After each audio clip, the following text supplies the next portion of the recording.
Price determination in the market. किसी भी commodity का अगर हमने प्राइस डिटरमाइन करना, वो किस पे डिपेंड करता है? देखो, प्राइस डिपेंड करता है मार्केट की डिमांड और मार्केट की सप्लाई पे। प्राइस का डिमांड के साथ एक नेगेटिव रिलेशन होता है, प्राइस का सप्लाई के साथ एक पॉजिटिव रिलेशन है। जैसे प्राइस बढ़ेगा, डिमांड कम होगी, सप्लाई बढ़ेगी। प्राइस बढ़ता जा रहा है, डिमांड कम होती जा रही है और सप्लाई बढ़ती जा रही है। डिमांड और सप्लाई 3 रुपए प्राइस पर आके इक्वल हो गए। ये मार्केट में इक्विलिब्रियम आ गया कि मार्केट में अब प्राइस क्या होगा? 3। जैसे डिमांड सप्लाई 3 रुपए प्राइस पे और 6 क्वांटिटी पे इक्वल हो गया। अब हमें 3 रुपए प्राइस पे ही चीजों को बेचना है। अगर मैं मार्केट में प्राइस कम कर दूं, 1 या 2, तो उससे मार्केट में डिमांड ज्यादा हो जाएगी, सप्लाई कम, चीजों का ना सरप्लस आ जाता है। जब भी market price is less than equilibrium price, market में शॉर्टेज रहेगी, क्योंकि प्राइस कम है, सेलर सेल नहीं करेगा। और जैसे ही मार्केट में प्राइस ज्यादा होगा, सेलर ज्यादा हो जाएंगे, बायर कम हो जाएंगे, मार्केट में एक्सेस सप्लाई हो जाएगी, चीजों का सरप्लस हो जाएगा। सरप्लस क्या होता है? जब भी मार्केट प्राइस ज्यादा होगा इक्विलिब्रियम से, तो सेलर ज्यादा सेल करेंगे। इसीलिए इक्विलिब्रियम प्राइस पर चीजों को बेचा जाता है, जिसमें ना तो एक्सेस सप्लाई है ना excess demand. Excess demand, excess demand का मतलब होता है बच्चों की मार्केट में डिमांड बहुत ज्यादा है। ये कब होता है? If market price is less than equilibrium price. Market में प्राइस है P, लेकिन मार्केट में प्राइस कम हो गया। प्राइस कम होने की वजह से डिमांड ज्यादा हो गई, सप्लाई कम हो गई। डिमांड इतनी बढ़ रही है, सप्लाई कम हो रही है। मार्केट में जब एक्सेस डिमांड होता है ना, तो वो चीजों का मार्केट में क्या क्रिएट हो जाता है? शॉर्टेज। एक्सेस डिमांड हमेशा शॉर्टेज बनाती है। बायर तो खरीदना चाहता है, buyer wants to buy, but seller does not want to sell because price low है, क्योंकि सस्ते में कोई नहीं बेचेगा। इस कंडीशन में बायर को क्या है? हायर प्राइस देने के लिए वो तैयार हो जाएगा, क्योंकि उसको तो चाहिए, क्योंकि डिमांड एक्सेस है।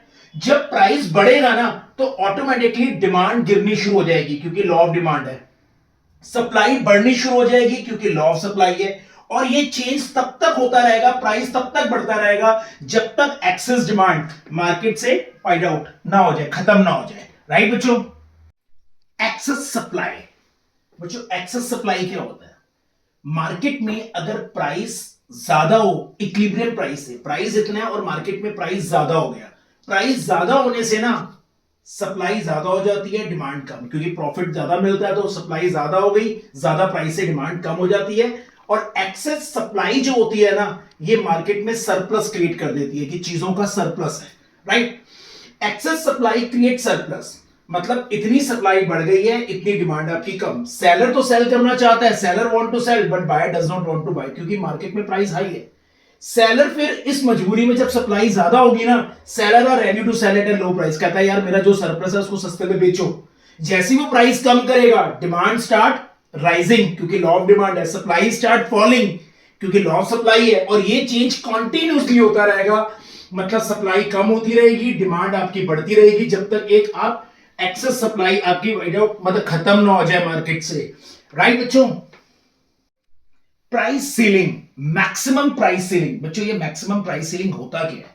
मैक्सिमम प्राइस सीलिंग का मतलब होता है जो एसेंशियल गुड्स होते हैं ना, जैसे व्हीट, राइस, केरोसिन ऑयल, जो डेली यूज की चीजें हैं, पुअर सेक्शन लोगों की बात हो रही है।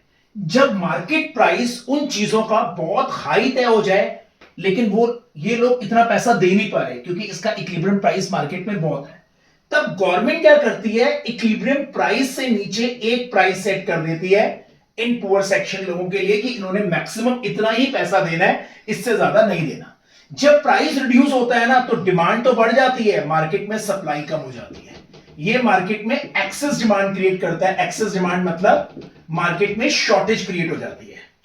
तो गवर्नमेंट ने क्या किया है? प्राइस एक बिलो सेट कर दिया एसेंशियल कमोडिटी का, ताकि बायर उस चीज को बाय कर सके। लेकिन प्राइस सीलिंग का सबसे बड़ा मतलब ड्रॉबैक क्या निकलता है? मार्केट में शॉर्टेज हो जाती है, सेलर नहीं बेचना चाहता, मार्केट में ब्लैक मार्केटिंग शुरू हो जाती है, लोग अपनी चीजें होर्डिंग करके रख लेते हैं, बेचना नहीं चाहते। फिर गवर्नमेंट क्या करती है? राशनिंग सिस्टम करती है, फेयर प्राइजेस शॉप ओपन करके वही चीजें सेलर को सस्ते दाम पे, मतलब बायर को सस्ते दाम पे देती है, कि ताकि वो दो। तो उस कंडीशन में दो प्राइस हो जाते हैं, एक मार्केट प्राइस और एक गवर्नमेंट का सेट किया प्राइस। जब गवर्नमेंट उस प्राइस को रिड्यूस करके बेचते हैं ना, जो सेलर ने प्राइस हाई किया होता है, वो ऑटोमेटिकली अपना प्राइस भी थोड़ा लो करना शुरू कर देते हैं। तो ये प्राइस सीलिंग किनके लिए होता है? पुअर सेक्शन के लोगों के लिए होता है, जिनको मैक्सिमम एसेंशियल कमोडिटी का प्राइसेस थोड़ा कम पे करना पड़ेगा, right. Price floor, price floor क्या होता है बच्चों? एमएसपी, जिसके पीछे फार्मर प्रोटेस्ट भी हुआ था, ये सिस्टम था क्या? जब मार्केट में ना फार्मर्स के लिए और स्मॉल प्रोड्यूसर जिन्होंने अपना आउटपुट बेचना है, लेकिन मार्केट प्राइस उनका इक्विलिब्रियम प्राइस बहुत नीचे सेट हो गया है, सेलर सेल नहीं कर पा रहा क्योंकि मार्केट में प्राइस बहुत कम है, तो गवर्नमेंट क्या करता है, इक्विलिब्रियम प्राइस से एक थोड़ा सा प्राइस ऊपर सेट करके उनको मिनिमम सपोर्ट प्राइस दे देता है, ताकि किसानों को इतना तो मिले, उनको बेनिफिट तो हो। तो उस कंडीशन में जब गवर्नमेंट इक्विलिब्रियम प्राइस से ऊपर प्राइस सेट करता है फार्मर या उनको सपोर्ट करने के लिए प्रोड्यूसर्स को, तो मार्केट में ना एक एक्सेस सप्लाई क्रिएट हो जाती है, मतलब मार्केट में चीजों का सरप्लस आ जाता है, क्योंकि सेलर तो बेचना चाहता है लेकिन बायर नहीं बाय करना चाहता क्योंकि मार्केट में प्राइस हाई है। तो इस कंडीशन में गवर्नमेंट क्या करती है, बफर स्टॉक मेंटेन करती है। इसकी सबसे बड़ी इंप्लीकेशन होती है बफर स्टॉक, गवर्नमेंट बाय कर लेती है सारा सरप्लस और उसको तीन पर्पस के लिए यूज करती है। कुछ पर्पस के लिए या तो उसको एक्सपोर्ट करके पैसा कमाएगी, या राशनिंग सिस्टम में डिस्ट्रीब्यूट करेगी, या इमरजेंसी के टाइम पे ये सारा का सारा स्टॉक क्या करेगी, गवर्नमेंट रिलीज करेगी, राइट बच्चों।